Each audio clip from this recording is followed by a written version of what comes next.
Focus आज शुद्ध तथ्यों पर, महत्वपूर्ण वर्षों पर और सबसे जरूरी जो पिछले वर्षों के प्रश्न होते हैं ना, PYQ, जो अक्सर परीक्षा में फंसा देते हैं। बिल्कुल। स्रोतों के अनुसार ये जो शब्द है ये फ्रेंच भाषा के एक शब्द एनवायरोनर से आया है। जी, एनवायरोनर। और देखिए, ये सिर्फ एक भाषाई बात नहीं है, ये पूरी की पूरी वैज्ञानिक अवधारणा की असली चाबी है। अच्छा, वो कैसे?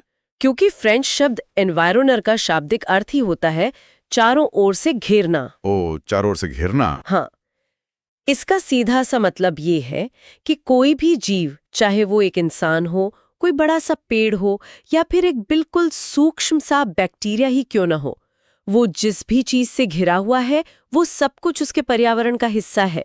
एक सेकंड, तो अगर हम अपने उसी बंद कंक्रीट वाले कमरे के उदाहरण पर वापस लौटें। हाँ बिल्कुल। तो इसका मतलब ये हुआ कि उस कमरे के अंदर की जो कृत्रिम ठंडी हवा है, वो जो कंक्रीट की ठंडी दीवारें हैं और इस कमरे का जो भी तापमान है, क्या वो भी उस व्यक्ति के पर्यावरण का हिस्सा है? 100%। उसे घेरने वाली कोई भी चीज उसका पर्यावरण है। अरे वाह। और जानते, यहीं से हमारे इस विषय का सबसे बुनियादी और सबसे महत्वपूर्ण वर्गीकरण शुरू होता है। इस घेरे को बनाने वाले जो घटक होते हैं उन्हें विज्ञान में मुख्य रूप से 2 हिस्सों में बांटा गया है। बायोटिक और एबायोटिक, राइट? एकदम सही।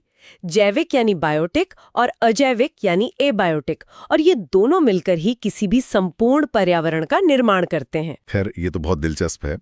तो चलिए इस वर्गीकरण का थोड़ा और विश्लेषण करते हैं। बिल्कुल, बताइए। अगर मैं अपनी सामान्य समझ से कहूँ तो जैविक या बायोटिक का मतलब तो वो सब कुछ होना चाहिए जिसमें जीवन है, मतलब जो सांस ले रहा है, जो बढ़ रहा है या जो प्रजनन कर रहा है। हाँ, आपकी समझ बिल्कुल सही है। जैविक घटकों में जीवन होता है, लेकिन, और ये परीक्षा के लिए बहुत जरूरी पॉइंट है, एक पारिस्थितिकी तंत्र में वे काम कैसे करते हैं, उनकी भूमिका क्या है, इसके आधार पर उन्हें 3 अलग-अलग स्तरों में बांटा जाता है। अच्छा, 3 स्तर? कौन कौन से? पहले स्तर पर आते हैं उत्पादक, जिन्हें हम प्रोड्यूसर कहते हैं। जैसे कि हरे पेड़ पौधे? एकदम सही, हरे पौधे। ये वो हैं जो सीधे सूर्य की ऊर्जा का इस्तेमाल करते हैं और अपना भोजन खुद बनाते हैं। ये किसी और जीव पर निर्भर नहीं है। ठीक है, ये तो प्रोड्यूसर हो गए। फिर दूसरे स्तर पर आते हैं उपभोक्ता यानी कंज्यूमर। इसमें हम इंसान शामिल हैं और बाकी सभी पशु पक्षी भी। क्योंकि हम अपना खाना खुद नहीं बना सकते। बिल्कुल, हम सीधे तौर पर या फिर अप्रत्यक्ष रूप से इन्हीं पौधों पर निर्भर करते हैं। देखिए, यहाँ तक की कहानी तो बहुत ही सीधी और सरल लगती है। पौधे खाना बनाते हैं और इंसान या जानवर उन्हें खा लेते हैं। हाँ, सुनने में आसान लगता है। लेकिन हमारे जो आज के स्रोत हैं, उनमें एक तीसरे जैविक घटक पर बहुत ज्यादा फोकस किया गया है, अपघटक यानी डीकंपोजर। और अगर मैं परीक्षा के नजरिए से देखूं तो ये डीकंपोजर अक्सर प्रश्न पत्रों में छाए रहते हैं। मतलब एग्जामिनर को ये इतने पसंद क्यों हैं? वो इसलिए क्योंकि अपघटक वो अहम कड़ी हैं जो जीवन के इस पूरे चक्र को टूटने से बचाते हैं। अच्छा। देखिए, ये अपघटक मुख्य रूप से बहुत ही सूक्ष्म जीव होते हैं, जैसे कि अलग अलग तरह के बैक्टीरिया और कवक, जिसे हम फंगी कहते हैं। हाँ, फंगी। तो जब पेड़ पौधे या जानवर मर जाते हैं तो ये अपघटक उनके मृत शरीर पर अपना काम शुरू करते हैं। वे उस बहुत ही जटिल कार्बनिक पदार्थ को सड़ाते हैं। मतलब उसे विघटित करते हैं? बिल्कुल, उसे तोड़कर वापस साधारण पोषक तत्वों में बदल देते हैं और वो सारा पोषण वापस मिट्टी में मिल जाता है। मुझे याद आ रहा है, स्रोतों में दी गई एक बहुत ही शानदार परीक्षा टिप है इसके बारे में। जी बताइए। जो यूपीएसएससी जैसी परीक्षाएं होती हैं, उनके PYQ में एक सीधा तथ्य कई बार पूछा गया है। वहां इन अपघटकों को, यानी इन बैक्टीरिया और फंगी को, पारिस्थितिकी तंत्र का सफाई कर्मी कहा गया है। हाँ, स्कैवेंजर या सफाई कर्मी। और अगर हम इस एनालॉजी को देखें तो ये एकदम सटीक बैठती है। मेरा मतलब है, अगर हमारे शहर के कचरा उठाने वाले कर्मचारी बस कुछ दिनों के लिए हड़ताल पर चले जाएं, तो शहर में रहना मुश्किल हो जाएगा। बिल्कुल, कुछ ही दिनों में शहर रहने लायक नहीं बचेगा। ये बहुत ही बेहतरीन तुलना है। आप खुद सोचिए, अगर प्रकृति में ये सूक्ष्म सफाई कर्मी ना हो तो क्या होगा? चारों तरफ बस लाशें और मृत पेड़ ही होंगे। बिल्कुल, हमारी पूरी पृथ्वी मृत पेड़ों, पौधों और जानवरों के एक विशाल पहाड़ से ढक जाएगी। कोई भी नई मिट्टी नहीं बनेगी। नए पौधों को उगने के लिए जो जरूरी पोषक तत्व चाहिए वो कभी नहीं मिलेंगे। बाप रे। और जीवन का जो पहिया है वो पूरी तरह से रुक जाएगा। इसलिए ये जो सफाई कर्मी है, ये केवल चीजों को सड़ाते नहीं है, ये दरअसल जीवन को रिसाइकिल करते हैं। ये बहुत ही गहरा विचार है। तो खैर, ये तो बात हो गई हमारे जैविक घटकों की, उत्पादक, उपभोक्ता और हमारे ये बहुत ही जरूरी सफाई कर्मी। जी। लेकिन उन चीजों का क्या जो जीवित नहीं है? हमने थोड़ी देर पहले अजैविक या एबायोटिक घटकों का भी तो जिक्र किया था। बिल्कुल किया था। और अजैविक घटकों में हमारी हवा, पानी, मिट्टी, सूरज की रोशनी, तापमान और यहाँ तक कि हमारे ऊपर का आकाश भी शामिल है। ये सभी चीजें निर्जीव हैं, इसमें कोई शक नहीं। लेकिन किसी भी पारिस्थितिकी तंत्र में इनका महत्व किसी जीवित चीज से रत्ती भर भी कम नहीं है। अगर वे निर्जीव हैं, उनमें जान ही नहीं है, तो वे इतने महत्वपूर्ण कैसे हो सकते हैं? मतलब क्या वे सिर्फ एक बैकग्राउंड या एक स्टेज की तरह नहीं है जिस पर सारे जैविक जीव अपना नाटक खेल रहे हैं? देखिए, यहीं पर अक्सर छात्र गलती करते हैं। वो सिर्फ एक स्टेज नहीं है, वे उस पूरे नाटक की स्क्रिप्ट लिखते हैं। स्क्रिप्ट लिखते हैं मतलब? मेरा मतलब है कि ये अजैविक घटक ही ये तय करते हैं कि किसी एक विशेष स्थान पर किस प्रकार के जैविक घटक जिंदा रह पाएंगे। अच्छा। आप इसे ऐसे समझिए कि अजैविक घटक ही पर्यावरण के गेम के सारे नियम तय करते हैं। तो आप कह रहे हैं कि ये एबायोटिक फैक्टर ये डिसाइड कर रहे हैं कि कौन सा जीव कहाँ रहेगा? बिल्कुल। चलिए एक उदाहरण से समझाती हूँ। आप किसी रेगिस्तान के बारे में सोचिए। ठीक है, सोच लिया। वहाँ का तापमान बहुत ज्यादा होता है, पानी की एकदम सख्त कमी होती है और मिट्टी पूरी तरह से रेतीली होती है। हाँ, ये सब एबायोटिक कारक हो गए, जिन्होंने खुद को इस माहौल के अनुकूल बना लिया है। जैसे कि कैक्टस का पौधा। हाँ, या फिर ऊंट। आपको वहाँ गलती से भी कोई सेब का पेड़ या ध्रुवीय भालू तो नहीं मिलेगा ना? हाँ, ये तो कॉमन सेंस है। पोलर बियर रेगिस्तान में कैसे रहेगा? बस यही बात है। अजैविक घटक नियम बनाते हैं और जैविक जीवों को उन नियमों के भीतर ही खेलना पड़ता है। अब जाके ये पूरी तस्वीर मेरे दिमाग में साफ हुई है। तो जब ये दोनों मतलब जीवित और निर्जीव चीजें आपस में टकराते हैं, एक दूसरे से बातचीत या क्रिया करते हैं और एक दूसरे को प्रभावित करते हैं, तो उस वैज्ञानिक अध्ययन को क्या नाम दिया जाता है? क्या यहीं से इकोलॉजी या पारिस्थितिकी का कॉन्सेप्ट शुरू होता है? एकदम सही पकड़ा आपने।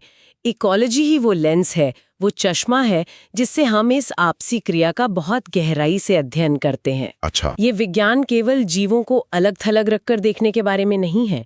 ये जीवों का उनके पूरे पर्यावरण के साथ जो एक बहुत ही जटिल रिश्ता है ना, उसे समझने का विज्ञान है। और यहाँ पर आकर जो डेटा और परीक्षा के तथ्य हैं, वो सच में बहुत ही दिलचस्प हो जाते हैं। बिल्कुल। क्योंकि जब भी हम विज्ञान की किसी शाखा की बात करते हैं, तो अक्सर एग्जाम में ये पूछा जाता है कि इसका जनक कौन था या ये नाम किस साल में दिया गया। और इकोलॉजी के मामले में ये बहुत बार पूछा गया है। हाँ, हमारे स्रोत इस बात की पुष्टि करते हैं कि इकोलॉजी शब्द सबसे पहले 1866 में एक जर्मन वैज्ञानिक ने दिया था, जिनका नाम था अर्नेस्ट हैकल। ये एक हाई यील्ड फैक्ट है, बहुत ही ज्यादा संभावित प्रश्न। 1866 का वर्ष और अर्नेस्ट हैकल का नाम। जो भी छात्र सुन रहे हैं, उन्हें इसे तुरंत अपने नोट्स में अंडरलाइन कर लेना चाहिए। बिल्कुल। और सिर्फ इतना ही नहीं, अर्नेस्ट हैकल की उस किताब का नाम भी परीक्षाओं में कई बार सीधा सीधा पूछ लिया जाता है, जिसमें उन्होंने पहली बार इस शब्द का इस्तेमाल किया था। जी, उस किताब का नाम है जनरल मॉर्फोलॉजी डेर ऑर्गेनिज्मन। हाँ, ये थोड़ा लंबा और मुश्किल जर्मन नाम है तो मुश्किल, लेकिन परीक्षा में विकल्प पहचानना आना चाहिए। एकदम। और अगर हम इस शब्द की उत्पत्ति या एटिमोलॉजी की बात करें, तो इकोलॉजी शब्द ग्रीक भाषा के 2 शब्दों से मिलकर बना है। पहला शब्द है ओइकोस, जिसका अर्थ होता है निवास या घर, और दूसरा है लोगोस, जिसका अर्थ होता है अध्ययन। तो अगर आप इन दोनों को जोड़ दें, तो इसका सीधा सा अर्थ बनता है जीवों के घर का अध्ययन। हाँ, लेकिन एक सेकंड रुकिए। क्या हुआ? जीवों के घर का अध्ययन, ये सुनने में तो बहुत अच्छा और काव्यात्मक लगता है, लेकिन क्या ये थोड़ा अस्पष्ट नहीं है? आप ऐसा क्यों कह रहे हैं? मेरा मतलब है, अगर आप एक छोटे से बैक्टीरिया को देखें, तो उसका घर तो पानी की एक छोटी सी बूंद भी हो सकती है। बिल्कुल। और वहीं दूसरी तरफ एक विशाल नीली व्हेल है, जिसका घर पूरा का पूरा प्रशांत महासागर है। हाँ, ये तो है। तो क्या वैज्ञानिक इन दोनों का अध्ययन एक ही पैमाने पे करते हैं? मेरा सवाल यह है कि क्या इस अध्ययन को अलग-अलग स्तरों पर मापा जा सकता है? जैसे हम अपने स्मार्टफोन में नेविगेशन मैप का इस्तेमाल करते हैं ना, गूगल मैप्स की तरह। हाँ, किसी जगह को हम जूम इन करते हैं, फिर जूम आउट करके पूरा शहर देखते हैं। क्या इकोलॉजी में भी ऐसा होता है? अरे वाह, ये तो आपने बहुत ही बेहतरीन उपमा दी है। और इसका जवाब है हाँ, बिल्कुल नेविगेशन मैप की तरह ही इकोलॉजी को भी वैज्ञानिकों ने 5 प्रमुख पदानुक्रमिक स्तरों में बांटा है। 5 स्तर। जी, हायरार्किकल लेवल्स, ताकि हम इसे सबसे छोटी इकाई से लेकर सबसे बड़ी इकाई तक आसानी से समझ सकें। तो चलिए, आपके इसी मैप वाले उदाहरण का इस्तेमाल करके इसे जूम इन और जूम आउट करते हैं। ठीक है, ये मजेदार होगा। तो मान लीजिए मैंने मैप को सबसे ज्यादा जूम इन कर दिया है। मैं एकदम सबसे निचले स्तर पर चला गया हूँ। मुझे क्या दिखेगा? अगर आप पूरा जूम इन करेंगे तो आपको सबसे बुनियादी इकाई दिखेगी, जिसे हम कहते हैं जीव या ऑर्गेनिज्म। ऑर्गेनिज्म। हाँ, ये एक व्यक्तिगत इकाई है। एक अकेला जानवर, एक अकेला पौधा, या फिर आपका वही एक अकेला बैक्टीरिया। मैप की भाषा में कहें तो ये एक अकेला घर है। समझ गया। मतलब जैसे किसी बड़े से जंगल में खड़ा हुआ एक अकेला हिरण। बिल्कुल। ठीक है। अब अगर मैं स्क्रीन पर उंगलियों से थोड़ा सा जूम आउट करूं तो अगला स्तर क्या होगा? दूसरा स्तर आता है जनसंख्या यानी पॉपुलेशन का। जब एक ही विशिष्ट भौगोलिक क्षेत्र में एक ही प्रजाति के कई सारे जीव एक साथ रहते हैं तो वे मिलकर एक जनसंख्या बनाते हैं। अच्छा, तो मैप पर ये वो पूरी कॉलोनी हो गई जहाँ एक ही तरह के बहुत सारे घर बने हुए हैं। एकदम सही। जैसे उसी जंगल के खास हिस्से में रहने वाले सभी हिरणों का पूरा झुंड। बिल्कुल सही पकड़े हैं। अब चलिए थोड़ा और जूम आउट करते हैं। ठीक है। तीसरा स्तर है समुदाय, जिसे कम्युनिटी कहते हैं। कम्युनिटी। देखिए, एक जंगल में सिर्फ हिरन तो नहीं रहते ना, वहाँ शेर भी हैं, अलग अलग प्रकार के पेड़ भी हैं, आसमान में पक्षी भी हैं और जमीन पर कीड़े भी हैं। हाँ, बहुत वैरायटी होती है। तो जब इन विभिन्न प्रजातियों की जनसंख्या एक ही स्थान पर एक साथ रहती है और एक दूसरे से बातचीत करती है तो वो एक जैविक समुदाय बनता है। तो अगर मैं इसे मैप के हिसाब से देखूं तो ये वो पूरा मोहल्ला हो गया जहां आप सिर्फ घर ही नहीं है बल्कि किराने की दुकानें भी हैं, स्कूल भी हैं और पार्क भी हैं। हाँ, एकदम अलग अलग तरह की चीजें एक साथ मौजूद हैं। लेकिन एक बात बताइए, यहाँ तक तो हम सिर्फ जीवित चीजों की बात कर रहे हैं, वो हमारे एबायोटिक या अजैविक घटक कहाँ चले गए? और यहीं पर हमारा चौथा और सबसे महत्वपूर्ण स्तर एंट्री लेता है, पारिस्थितिकी तंत्र यानी इकोसिस्टम। अच्छा, इकोसिस्टम। हाँ, जब हमारा ये पूरा जैविक समुदाय जिसमें सभी जीवित प्रजातियां हैं वो अपने आसपास के अजैविक घटकों के साथ जुड़ता है, जैसे कि वहाँ की मिट्टी, पानी का स्रोत, धूप, बिल्कुल, हवा का तापमान, जब ये सब मिलकर एक फंक्शनल यूनिट या कार्यात्मक इकाई के रूप में काम करते हैं तो उसे हम पारिस्थितिकी तंत्र कहते हैं। तो अगर मैप वाली एनोलॉजी को आगे बढ़ाएं, हाँ। तो ये पूरा का पूरा शहर हो गया। हाँ। जिसमें मोहल्ले यानी जीवित चीजें भी हैं और उस शहर को चलाने वाला जो बुनियादी ढांचा है, जैसे पानी के पाइपलाइन, बिजली के खंभे और सड़कें, जो कि अजैविक चीजें हैं, वो भी हैं। एकदम सटीक। ये वो जगह है जहाँ जीवन और भौतिक दुनिया आपस में पूरी तरह से गुंथ जाते हैं। ये तो बहुत ही क्लियर हो गया। और अब अगर हम अंतिम स्तर पर पहुंचें, मतलब मैप को पूरी तरह से जूम आउट कर दें ताकि हमें पूरा का पूरा ग्लोब ही दिखने लगे, स्पेस से देखने पर जैसा दिखता है। हाँ, तो इसे कहते हैं जीवमंडल या बायोस्फीयर। बायोस्फीयर। ये पृथ्वी का वो संपूर्ण हिस्सा है जहाँ जीवन मौजूद है, चाहे वो हवा में ऊपर वायुमंडल हो, पानी के अंदर जल मंडल हो या फिर जमीन पर स्थल मंडल हो। इन सभी को मिलाकर ये सबसे बड़ा पैमाना बनता है। तो ये जो 5 स्तरों का क्रम है, ये सच में बहुत ही तार्किक है। मैं दोहरा देता हूं, जीव, जनसंख्या, समुदाय, पारिस्थितिकी तंत्र और अंत में जीवमंडल। बिल्कुल, छात्रों को ये क्रम ऐसे ही याद रखना चाहिए। लेकिन देखिए, ये सब तो एक स्ट्रक्चर या ढांचे की बात हो गई। अब मेरे दिमाग में एक बहुत बड़ा सवाल ये आ रहा है कि इस ढांचे के अंदर आखिर काम कैसे होता है? काम कैसे होता है मतलब? मेरा मतलब है, इस पूरे शहर में ऊर्जा की आपूर्ति कैसे होती है? मान लीजिए एक घास है, उस घास से लेकर एक शेर तक ये जो ऊर्जा का सफर है, ये कैसे तय होता है? ऊर्जा का प्रवाह, यही तो वो मेन इंजन है जो इस पूरे इकोसिस्टम को चलाता है। हाँ। और इस ऊर्जा यात्रा को समझने के लिए हमें 2 बहुत ही महत्वपूर्ण कॉन्सेप्ट्स को समझना होगा। पहला है खाद्य श्रृंखला यानी फूड चेन और दूसरा है खाद्य जाल यानी फूड वेब। तो चलिए फूड चेन से ही शुरू करते हैं। नाम से ही ये मुझे किसी फैक्ट्री की सीधी असेंबली लाइन जैसा लग रहा है। और ये काफी हद तक वैसा ही है। खाद्य श्रृंखला ऊर्जा ट्रांसफर का एक बिल्कुल सीधा और एक दिशीय मार्ग है। यूनिडायरेक्शनल। हाँ, इसमें ऊर्जा सिर्फ एक ही दिशा में बहती है। इसका एक बहुत ही सरल सा उदाहरण लेते हैं। मान लीजिए एक मैदान में घास है, उसने सूरज से ऊर्जा ली तो वो उत्पादक हो गई। बिल्कुल। अब उस घास को एक हिरण ने खा लिया। ये हो गया प्राथमिक उपभोक्ता। सही। और फिर अंत में उस हिरण को एक शेर ने अपना शिकार बना लिया, जो कि शीर्ष उपभोक्ता या टॉप कंज्यूमर है। बस ये एक सीधी लाइन बन गई। ये तो बहुत ही सरल और सीधा सा मार्ग है, उत्पादक से शुरू होकर सीधे शीर्ष उपभोक्ता तक। और हमारे स्रोत भी बताते हैं कि आमतौर पर एक खाद्य श्रृंखला में ऐसे 4 स्तर होते हैं। शांति और सरलता तो नहीं होती ना? बिल्कुल नहीं। एक हिरण सिर्फ घास तो नहीं खाता, वो किसी पेड़ की पत्तियां भी खा सकता है, झाड़ियां भी खा सकता है। और शेर सिर्फ हिरण का ही शिकार करेगा ऐसा तो कोई रूल नहीं है। वो जंगली भैंसे को भी मार सकता है या ज़ेब्रा को खा सकता है। प्रकृति तो बहुत ही अराजक और जटिल है। और आपकी यही जो सोच है ना, यही खाद्य जाल यानी फूड वेब की अवधारणा को जन्म देती है। अच्छा। जब प्रकृति में मौजूद कई सारी अलग अलग खाद्य श्रृंखलाएं आपस में जुड़ जाती हैं और एक बहुत ही कॉम्प्लेक्स नेटवर्क या जाल बना लेती हैं, तो उसे हम खाद्य जाल कहते हैं। तो ये कोई सीधी लाइन नहीं है? बिल्कुल नहीं। ये एक बहुत ही उलझा हुआ मकड़ी का जाला है, जहां सब कुछ एक दूसरे से इंटरकनेक्टेड है। तो अब हम इस चर्चा के उस हिस्से पर आ गए हैं जहां से परीक्षा का सबसे संभावित प्रश्न, जिसे हम मोस्ट प्रोबेबल क्वेश्चन कहते हैं, वो बनता है। जी। स्रोतों में इस बात पर बहुत ज्यादा जोर दिया गया है कि परीक्षा में अक्सर एक विशिष्ट प्रश्न आता है, किसी पारिस्थितिकी तंत्र में अधिक स्थिरता या स्टेबिलिटी कौन प्रदान करता है और क्यों, खाद्य श्रृंखला या फिर खाद्य जाल? और मैं आपको बता दूं, ये पारिस्थितिकी विज्ञान के सबसे गहरे और सबसे महत्वपूर्ण सिद्धांतों में से एक है। और इसका सीधा बिना किसी डाउट वाला उत्तर है खाद्य जाल यानी फूड वेब।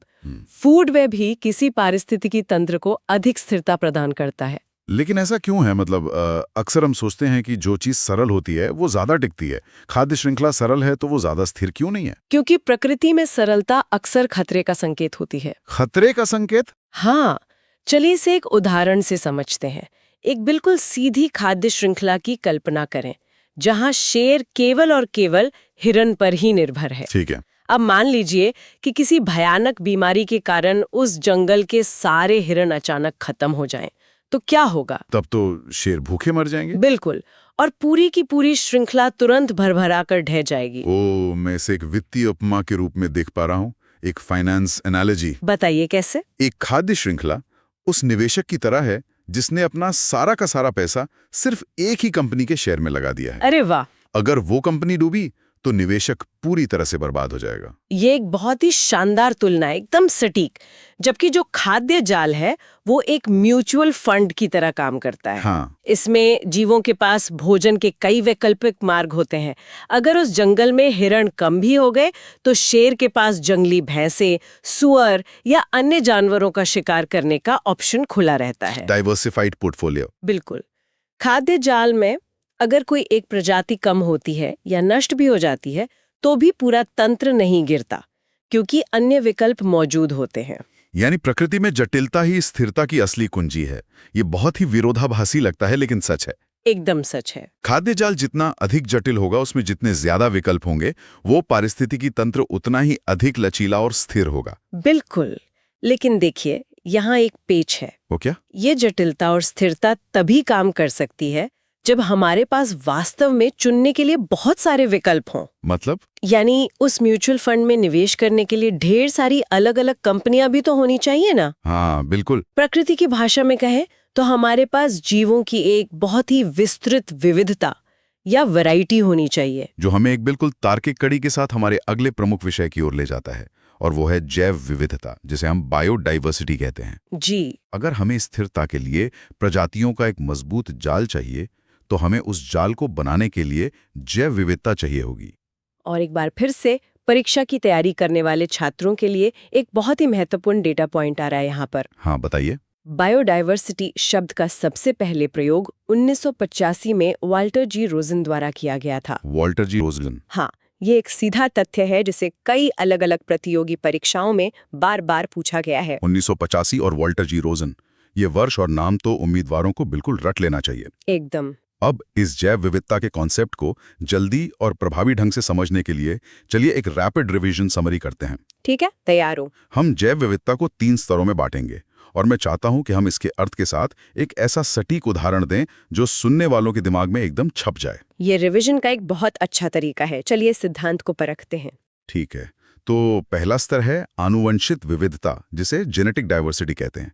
अगर मैं इसे बहुत ही साधारण शब्दों में कहूं तो ये किसी एक ही प्रजाति के भीतर जीन्स का अंतर है। बिल्कुल सही। और इसका सबसे बेहतरीन और सबसे स्वादिष्ट उदाहरण हमारे खेत और बाग हैं। स्वादिष्ट? हाँ, हम सभी ने धान देखा है और आम खाया है ना? हाँ, आम तो सबका फेवरेट है। लेकिन क्या पूरे भारत में या दुनिया में सिर्फ एक ही प्रकार का आम होता है? बिल्कुल नहीं। लंगड़ा, चौसा, दशहरी, अल्फांसो, लिस्ट बहुत लंबी है। बस यही बात है। ये सब अलग अलग प्रजातियां नहीं हैं। ये सब हैं तो आम ही, लेकिन इनकी जीन्स में जो थोड़ा थोड़ा सा अंतर है ना, वही आनुवंशिक विविधता कहलाता है। बहुत खूब। ये उदाहरण तो सच में दिमाग में छप गया।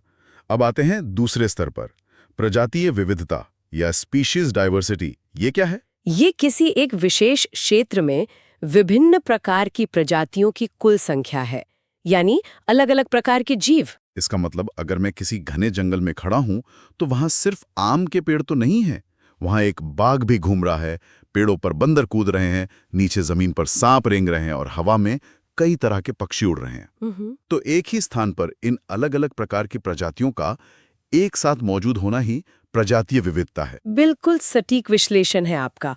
और अब आखिरी और तीसरे स्तर पर चलते हैं, पारिस्थितिकी तंत्र विविधता यानी इकोसिस्टम डाइवर्सिटी। तो ये सबसे बड़े पैमाने पर जैव विविधता को मापता है। जी, ये अलग अलग भौगोलिक क्षेत्रों के पूरे तंत्र का अंतर है। अच्छा? इसे ऐसे विजुअलाइज करें, पृथ्वी पर एक तरफ राजस्थान का एकदम सूखा और गर्म रेगिस्तान है। हाँ।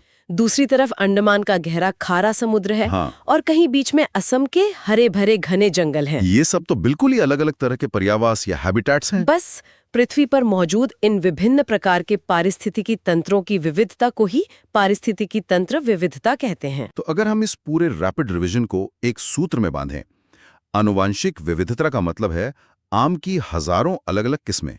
सही। प्रजातीय विविधता का मतलब है एक ही जंगल में बाघ, बंदर और सांप का एक साथ पाया जाना। एकदम। और पारिस्थितिकी तंत्र विविधता का मतलब है रेगिस्तान, महासागर और घास के मैदानों का एक दूसरे से अलग होना। देखिए, अगर कोई छात्र इसे इसी स्पष्टता के साथ याद रखता है ना, तो परीक्षा के MCQs यानी बहुविकल्पीय प्रश्नों में कोई भी विकल्प उन्हें भ्रमित नहीं कर सकता। बिल्कुल नहीं कर सकता।